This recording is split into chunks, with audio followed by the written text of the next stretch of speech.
Analogue method, आवाज़ या तस्वीर का आहिस्ता आहिस्ता कम या ज़्यादा होना, विजुअल, बसरी, ऑडिटरी समेत। डिजिटल मेथड, स्विच की तरह बंद करना या चालू करना, विजुअल या ऑडिटरी।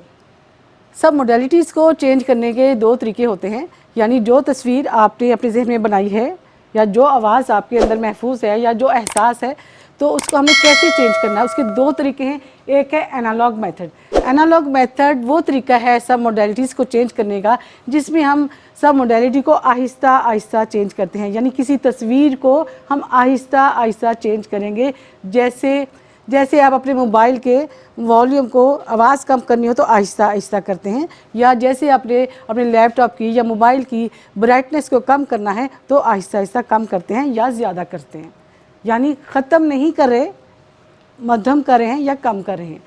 तो इसमें NLP के मुताबिक जब हम अपनी पेनफुल तस्वीर को या पेनफुल वाक़यात को, उनकी तस्वीर को हम मध्यम कर देते हैं, दूर कर देते हैं, छोटा कर देते हैं, तो इससे क्या होता है, उसके मनफी असरात कम हो जाते हैं। दूसरा मेथड है डिजिटल मेथड।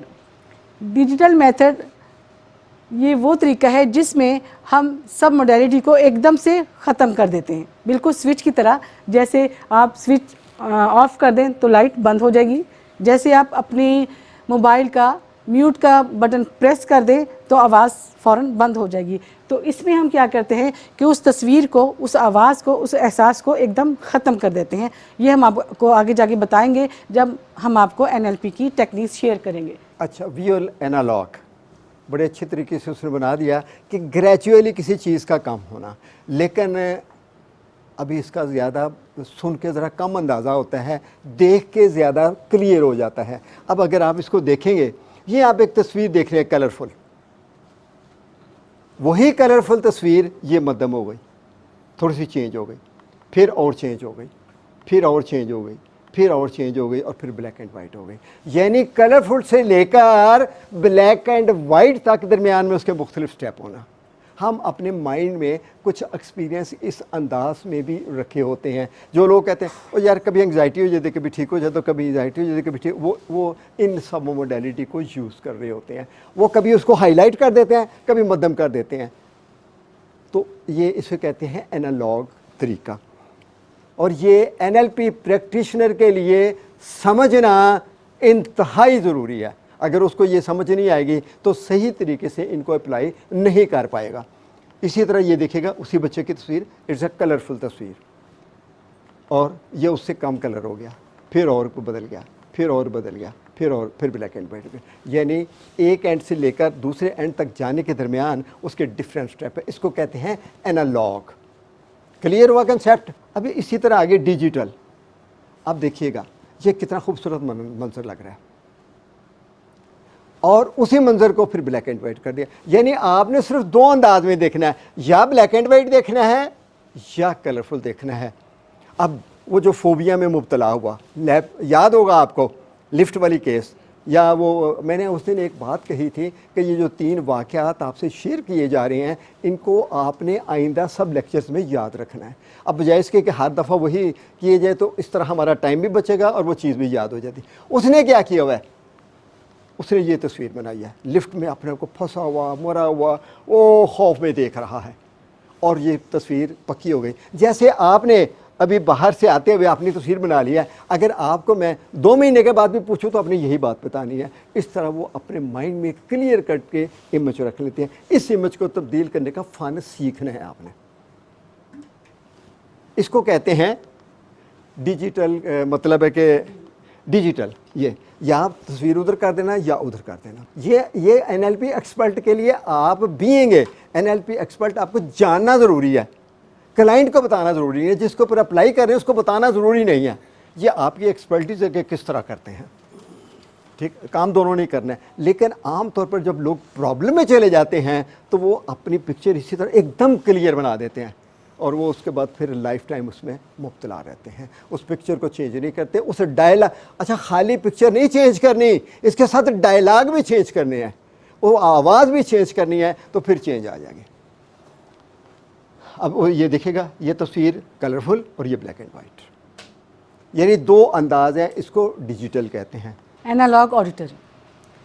अददी बसरी आवाज़ की शिद्दत के कई दर्जे होते हैं, इंतहाई बुलंद आवाज़ से लेकर मुकम्मल खामोशी तक. मसलन आवाज़ बहुत बुलंद, दरमियानी बुलंद, नरम, बहुत नरम और आखिरकार बिल्कुल खामोश हो सकती है.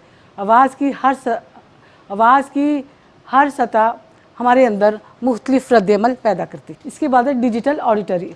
अददी समई आवाज़ के दो पहलू होते हैं, मसलन आवाज़ सुनाई देना, समझ आना या ना समझ आना, दूर या करीब, वाज़िया या गैर वाज़िया, लहजा सख्त या नरम होना. कोई भी दरमियाना पहलू नहीं होता. इनमें से आप एक वक्त में एक ही पहलू को रद्दअमल करते हैं. Master the art of sensory acuity. Sensory acuity is a powerful tool in NLP that can transform your life as well as the lives of others, but it works only if you use it in the right way. अब ये जो हमने sensory acuity की बात की थी, ये एक बहुत ही ऐसी बात है, यानी सेंसरी एक्यूटी की वजह से ना सिर्फ आप अपनी कैफियत को समझ सकते हैं और बेहतर फ़ैसले कर सकते हैं, बल्कि आप दूसरों की लाइफ को भी आसान कर सकते हैं.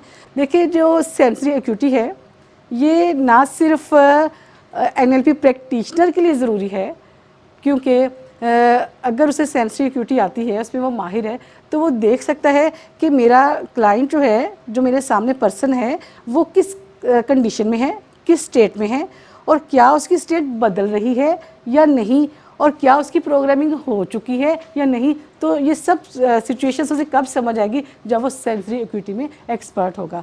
और सेंसरी एक्यूटी सिर्फ NLP प्रैक्टिशनर के लिए वो मुफीद नहीं है, बल्कि हर सेटअप में आपके लिए कारआमद है. चाहे वो फैमिली का सेटअप है, चाहे वो वर्क प्लेस है, चाहे वो फ्रेंड्स का सर्कल है, चाहे वो सेल्स का डिपार्टमेंट है, और चाहे वो लीडरशिप का डिपार्टमेंट है. आपने देखा होगा, कभी आप ड्रेस लेने गए हैं, कोई किसी शॉप पर गए हैं, आपको कोई ड्रेस पसंद आ गया, तो वो जो शॉपकीपर है वो आपके आइज़ की एक्सप्रेशन से ही समझ लेता है. मैंने बताया था कि आपकी आईब्रो थोड़ी सी ऊपर उठती है, यानी वो आपके एक्सप्रेशन से ही जान लेता है, माइक्रो एक्सप्रेशन से जान लेता है कि इनको ये सूट पसंद आ गया है, और वो फिर अपनी कीमत लगाकर आपको देकर ही भेजेगा. तो बात ये है कि ये जो सेंसरी एक्यूटी की स्किल्स है, ये हमें हर सेटअप में हमारे लिए बहुत ही मुफीद है. जो मुशाहदा नहीं कर सकता वो ज़िंदगी में कभी भी तब्दीली नहीं ला सकता. देखिए, अभी हम सेंसरी एक्यूटी की बात कर रहे थे, तो हम क्या कर रहे हैं? ऑब्ज़र्व ही कर रहे हैं, मुशाहदा ही कर रहे हैं. और जब हम मुशाहदा नहीं करेंगे तो हम कुछ भी लर्न नहीं कर सकें. इसके लिए तो बहुत सी और भी थ्योरीज बन चुकी हैं, और ये जो बहुत खूबसूरत कोटेशन है, ये डॉक्टर साइन की है. अब ये जो बात मेरे जहन में आई वो कैसे आ गई? ये जो मैं एक्सपीरियंस में से गुज़र रहा हूँ, अपना ही मुशाहिदा कर रहा हूँ और अपने ही अमराज का मुशाहिदा कर रहा हूँ. और लकीली आपकी तो मुलाकात आलिया हुई है बेगम साहब से. दोनों को डायबिटी, दोनों को हाइपरटेंशन, दोनों को नियर अर्थराइटिस, दोनों को कैंसर. और आप, मुझे लगता है कि आप समझते हैं कि मैं बड़ा एनर्जेटिक हूँ. अगर मेरी बेगम को देखें तो मुझसे डबल एनर्जेटिक नज़र आएगी आपको. ठीक है, तो हम क्या कर रहे हैं? हम दोनों मुशाहिदा कर रहे हैं. हम अपनी सेंसेस को उस अंदाज में शुरू कर रहे हैं कि जिस अंदाज में हमें करना चाहिए अपनी ज़िंदगी को खुशगवार बनाने के लिए. तो इसलिए फिर मैंने इस कोटेशन को भी लिख दिया, और ये कोटेशंस मुझे बाज़ वक़्त बड़ी सपोर्ट कर रही होती है.